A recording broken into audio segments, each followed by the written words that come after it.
Hello everyone, it's me, Obli, and today I'm bringing you the Frost DK guide for Midnight. This does also include pre-patch and Midnight stuff, so you'll be able to use this guide for both of those seasons. Now, because there's been a bit of a shift in the build meta at the moment for Frost, you're kind of moving away from Deathbringer Breath to Rider Frostbane. Because of that, we're going to need a whole nother guide, so I wanted to make this one for you. I'm not really going to include anything from Deathbringer or Breath from the previous season because we've just played a whole season with it. I'm sure you guys must be pretty up to date with Frost DK in that regard, and you're probably not going to be playing this build unless they change something very substantial. So I wanted to focus on how to play Frostbane, how to incorporate Rider, but there's also two builds for Frostbane. You have the traditional, just primary Frostbane build, that's the focus. Then you have the Breathbane build, which is Breath plus Frostbane, which is definitely viable and they both have benefits. So I will go over a little bit about both these builds, but let's dive into this video right now and we'll start off with the talents. Okay, let's dive in. So this will be your typical Frostbane build. So you're going to be running Rider now, and obviously you're going to pick all of the talents here, but the choice nodes, well, the one choice node that you get is either Fury of the Horseman and Feast of Souls. You will want to play Feast of Souls because while you have two horsemen aiding you, your runic power spending abilities deal 20% increased damage. You can basically guarantee this in Pillar. It'd be with the way that you can recall Frostworm and get your 4 horsemen every time you Pillar or burst. You're always going to be able to enable a Feast of Souls during your burst. So you're going to get a 20% stronger Frostbane, Frost Strike, Glacial Advance, Breath, all of it. It's really good. However, Fury of the Horseman, every 50 unit power you spend extends the aid. Isn't that desirable? You don't care too much, especially after they nerfed the actual damage of the riders. So what the riders actually provide isn't that much of a big deal. It's kind of this talent tree that is. So you're going to be wanting to run all of these. The reason that Rider really works with this build is these things like Hungering Thirst, where it's increased Frost Strike damage, and anything that increases Frost Strike damage increases Frostbane damage. As for the general DK tree, this is what I just like to run. I feel like it's pretty decent, but there are some interchangeable talents that you could put other quality of life things in. So for example, I think Wraithwalk really does have a lot of good play, to be honest, in the new season where there's quite a lot of routes. So you can change out things like Anti-Magic Zone for Wraithwalk, but I feel like the ones that are just absolutely necessary is at least Rune Mastery for the strength, Death Echo for the extra horsey. That's so good, honestly.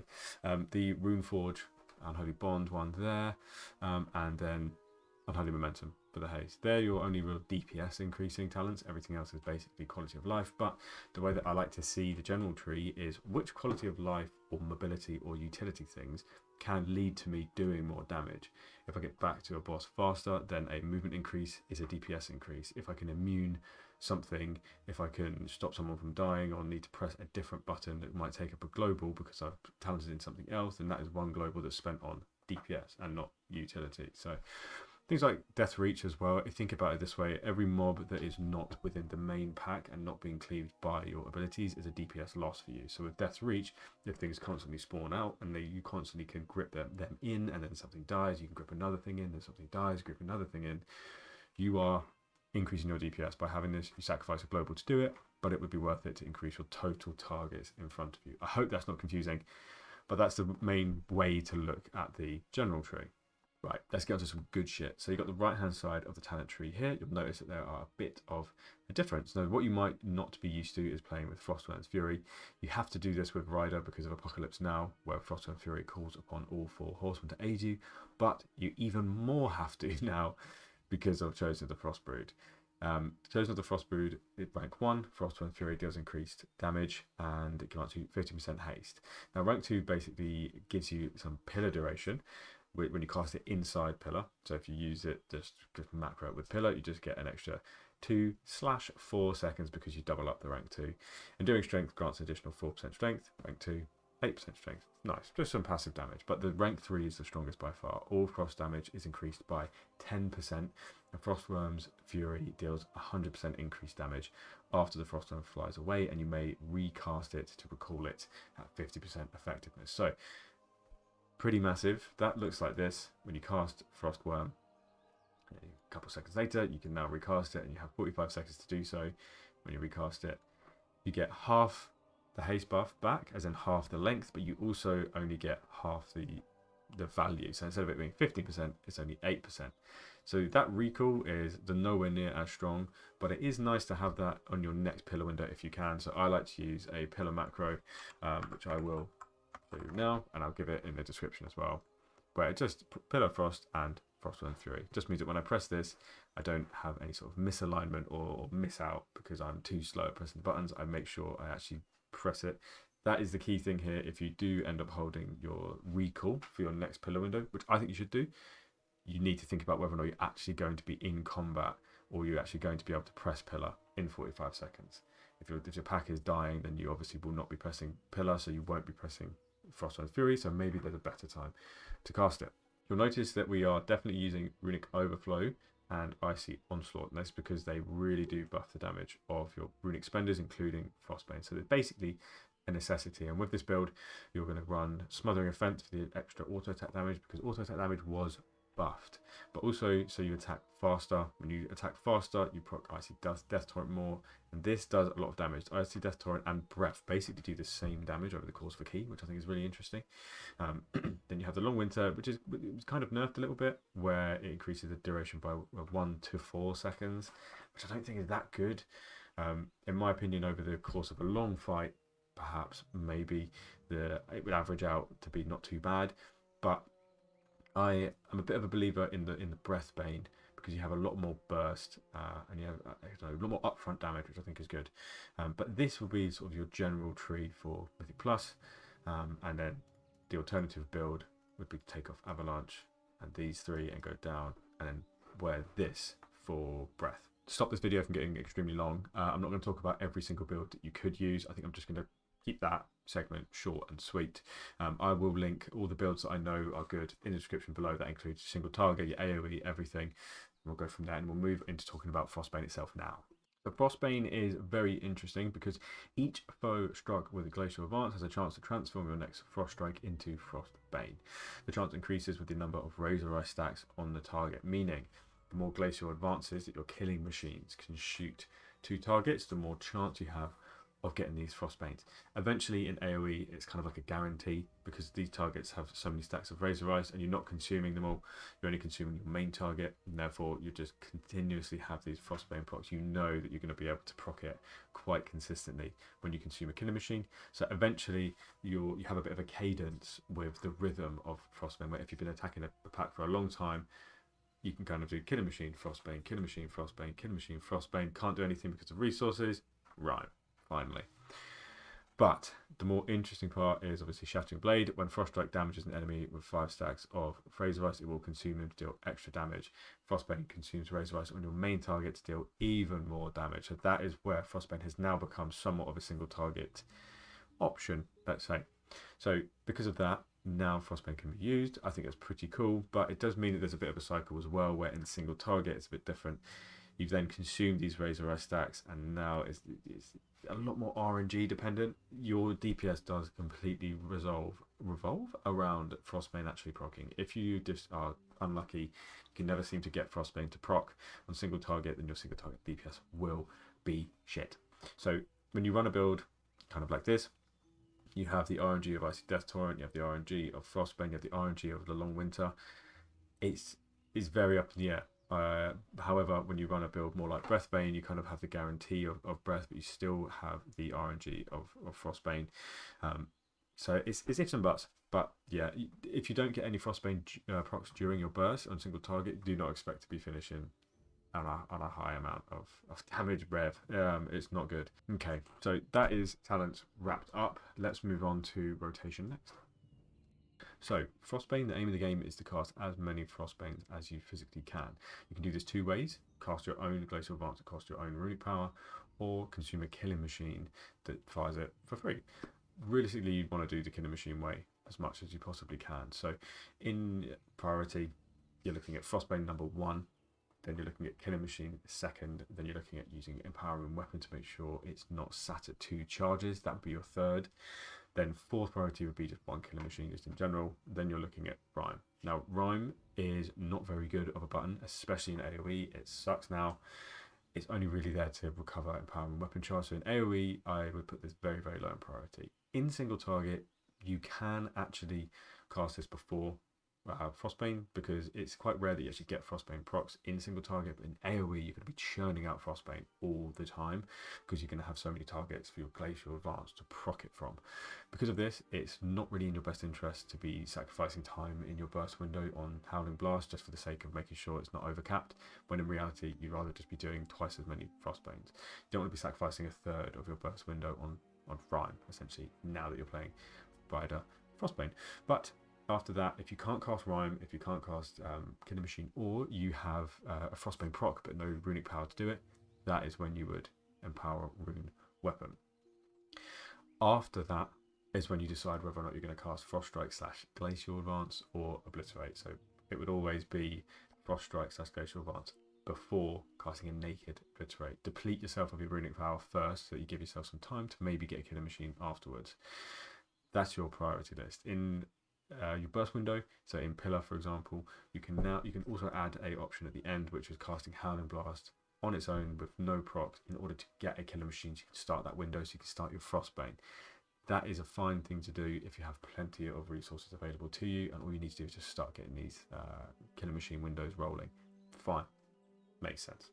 When there is a second target involved, switch from Frost Strike to Glacial Advance. As soon as there's one more target, it's more advantageous to use Glacial Advance. Glacial Advance and Frost Strike do the same damage, basically.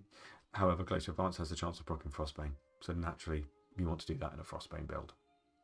The opener is super simple. You just want to start off with your Pillar macro, which will be Pillar, Frostbane Fury, and then everything else you can possibly fit into that button, instantly into a Empowering Weapon. This just gives you a Killing Machine straight off the bat, in which you can just spend that Killing Machine and get these Glacial Advances rolling. As soon as you get a few out, Frostbane will come very, very quickly. This is when you would just end up following the same priority. So just to recap, Pillar, Empowering Weapon, spend your Killing Machine. If you didn't get another Killing Machine through just normal auto attacks, and just empower again, Killing Machine, and then just follow the priority after that. With Breath, if you're playing Breathbane, the opener is slightly different, where you must cast Empowering Weapon first, then consume Killing Machine in order to get the runic power to start your Breath window. But also, if you don't do that first, Breath grants you one charge of Empowering Weapon, but if you're already maxed out and you're already sat at 2/3 with the new tier set, it will just override and you will waste that completely. So it is in your best interest to spend a charge of Empowering Weapon first before you cast Breath. But otherwise it would be Empowering Weapon, Killing Machine, Breath, Pillar, Frostbane macro, into Killing Machine, into priority. A question I think everybody's going to ask is, can you use two-handed weapons with this build? And the answer is no. You have to use two one-handed weapons. So I have Rune of Razor Ice on the main hand and Rune of Fallen Crusader on the offhand, and that is very important. You must have Rune of Razor Ice because it just speeds up the gameplay loop of this build, and it just makes you do more damage with Frostbane, because Frostbane procs more by you having Razor Ice being procced by your main hand attacks. So it's very important to have this. Razor Ice does get applied by Glacial Advance on its own, so if you didn't, it's not like it wouldn't work, it just would do a lot less damage and wouldn't be worth your time. So you have to have two one-handed weapons, one with Rune of Razor Ice. Well, ideally I would say you would be actively trolling if you didn't have it on your main hand, you had it on your offhand, and then the offhand will have Rune of Fallen Crusader instead. Now, in terms of the actual two-handed weapons you could get, these two weapons from Delves are pretty interesting. They have the cantrip where they just do additional damage, which is pretty cool. It doesn't do loads of damage, to be honest, but every little helps, I suppose, and it does look actually pretty neat. There are no special one-handed weapons or anything like that, no special two-handed weapons either for us, so to be honest, whatever has the highest item level will be your best friend. Because these are Delve weapons, it will be quite rare for you to get them on Myth, and if you really want to dedicate a large portion of your life doing Delves, to get these in your Vault Myth, then fair enough, but otherwise you'll be fine with just normal one-handed weapons. Something rather interesting as well while we're here is the stat distribution. Now, we are very used to playing crit mastery pretty much all the time, but as your rider benefits a bit more from haste, because Deathbringer didn't benefit at all as a hero talent tree from haste, whereas rider does. Obviously our riders do more damage, etc. So as stats go, its mastery is probably the best, just very great, especially if you're doing Breathbane. Mastery is really, really good, but everything else is kind of flat. Like every stat you get, as long as it's crit, haste or mastery, is going to be good, doesn't really matter. So you can kind of aim for strength when you're first leveling up, which is nice. Aim for item level. However, if it has verse, don't use it, don't use it, not good. Literally anything else is better than Verse. So avoid versatility, and you can have everything else instead. As trinkets go for Frost, when you play regular Frostbane, the damage pattern is way more flat, meaning it's not a requirement for you to have an on-use trinket. However, I do find that there are some good on-uses next season. In the pre-patch, you will be just fine sticking with your Prism and your Astral Antenna. However, you could change out your Prism to be Curstone Idol, would be a very good choice as well. However, something that's a bit more interesting, in Season 1 of Midnight, we have about 4 different trinkets that would be really good interchangeably. So, with regular Frostbane, I would say Lunt Company Gaiden and a Gaze of the Onseer are 2 very good trinkets. This gives you some haste. If you play Crit Mastery, then you'll probably lack some haste, so it's a welcome stat. But also Gaze of the Onseer is a really decent passive trinket too. So your damage and healing has a chance to grant you Onsight, which is just a buff. And while that buff is active, casting spells and abilities manifest unstable Orm Scorned to consume their essence and give you extra strength. So essentially, your attacks and abilities have a chance of giving you a stacking strength buff, just keep stacking up and up and up. I think I've had this at like 800 strength, something like that. And it procs relatively often. Like it's a good trinket to have. I'd say it's probably going to be your staple trinket. Instead of a Light Company Gaiden, you could switch out to an Heart of the Ancient Hunger, which is just flat strength, but your attacks have a chance to give you crit. Now that amount of crit diminishes, but it is a lot of crit. Now, to put this into perspective, a puzzle box, when you solve the puzzle, increase your mastery by 861. So it's a very close amount of crit there, and it procs way more. I mean, way more than once every 2 minutes. But the last choice would be, if you're playing Breathbane, I would say a Algathar puzzle box is a really good option too. Now, even though the Algathar puzzle box has a 2-minute cooldown, which misaligns it every now and then, when you're doing keys, which is primarily where you would use this box, at the end of packs, you're not going to be using your cooldowns at the end of a pack if it's not going to live for very long. If you have about 10 seconds left on a pack, you probably will just hold it, in which by the time you hold your cooldowns, run to the next pack, you probably have about 10 seconds left of your puzzle box, in which you could just wait those 10 seconds, and now you can burst a full burst with a puzzle box of 800 additional mastery. It really does actually work. You think it's going to be a pain in the ass, and sometimes if you have a very quick group, it is a bit of a pain in the ass, in which you can just game it or you just use it every other, but it's so much mastery to use on top of your burst window. I think it's a hidden gem. I think it really does well. If you don't want to use an Algathar puzzle box and you want a trinket that you can just macro and forget every time you cast Breath, you can just put back on the Light Company Gaiden and use that, because haste is still a welcome stat too. So this would be an absolutely fine trinket setup. But that's about, to be honest, these 4 are the best, but I'd say there are some pretty decent choices. Like Umbral Plume is good as well. It's just static crit or static mastery, whichever you want. It's, with the Deceptor's Paw, haste, but then grants you some strength every now and then. Definitely good options as well. So we're really going to eat good in Midnight, let me tell you. As cantrips go, so if you don't know what a cantrip is, essentially it's just an item with a special interesting effect. Last season we had the Reshi Wraps and the Reshi Boots, where the boots would make the wraps hit more often. In this season we have some. They're not great, they're not amazing things that you must seek out, but they are just free damage if you happen to use them and they fit in your gear set. You have the, or not those ones for some reason, that makes it look different.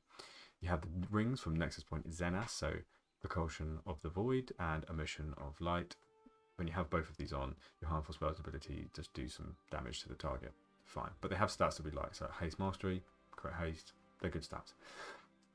You then have the neck from the Void Spire from the last boss. Dealing shadow damage has a chance to do basically just more shadow damage. We don't really do that much shadow damage now. When you're Deathbringer, there's a talent which changes a lot of your abilities into Shadow Frost damage, which would trigger this. But because we are Rider, it would not. So there's less things to trigger it. And then the last are these weapons. So the delve weapons that I spoke about before, they would be the last cantrips, but they just do some damage. Nice, not too bad, but there's not a lot to speak about in terms of this. I just wanted to quickly touch on macros and add-ons. So I use quite a lot of macros in my day-to-day gaming, but the 3 that I think are pretty vital for Frostbane, I'll talk about now. The rest I'll put in my written guide that you can get in the description. So I like this big full macro with every single thing that I could possibly press, my trinket, my potion, everything. I like this macro because this prevents me from accidentally casting Glacial Advance instead of Frostbane. If you didn't know, if you didn't catch on, Glacial Advance has some travel time, and Frostbane won't proc until Glacial Advance actually hit the target, so it doesn't always proc straight away. You might cast Killing Machines that you didn't get a proc, but you actually did because there's travel time. In order for me to not accidentally press my next button thinking I didn't get a Frostbane proc, I have this macro here. It's very good. I still would wait a little bit though before you think you haven't procced it. Anyway, my last one is a Pillar of Frost macro and Frostworm Fury macro, so that when I cast both of those together, I don't miss out. Potentially I'm too slow and I miss my Frostworm's Fury cast, or I do Frostworm first by accident, something like this. This just prevents that. One easy button for everything. With add-ons, I'm primarily using just UI add-ons with the Great Add-on Purge. Not that many add-ons have been killed, to be honest. Like, as you can see here, Plater is still available, which I'm really happy about because I really like the way mine looked. You can still use details to reskin the damage meter. The UI that you're looking at now is a full NeffUI package, which is available to my Twitch subs on Discord. But I also have profiles for Unhalted Unit Frames and Better Cooldown Manager, which I think is really good. I think they're two very, very good add-ons. Northern Sky, if I haven't mentioned that before, is definitely a must-have when it comes to sort of combat add-ons. But other than that, really, add-ons aren't a necessity now. I like to just reskin my shit, so that's what I focus on. But again, in my written document, I have all the add-ons I plan on using or use now. So have a look at that if you want some more info. Well, that wraps up my Frost EK guide for Midnight and the pre-patch. Thank you very much for watching. I'm really excited to play Frostbane, actually, to play something different. We've been doing Deathbringer Breath for so long now. I welcome this change. I love it when WoW comes up with new shit, because I love to do something different. But if you like the video, then like the video. Stay subscribed to stay up to date with more DK news as it comes. I'll get an Unholy DK proper guide video just like this one out as soon as I can. But they take time and effort. So if you want to support me, then the best way to do that is just be a Twitch sub. But you also get my my full UI package by doing that too, and you get to make me feel happy. But if you're interested in coaching, then visit me on Discord and we can chat there. But also, if you want to be a part of my Discord community, it is in the link in the description below. But thank you very much for watching, guys. I love you all so much, and I'll see you later. Bye.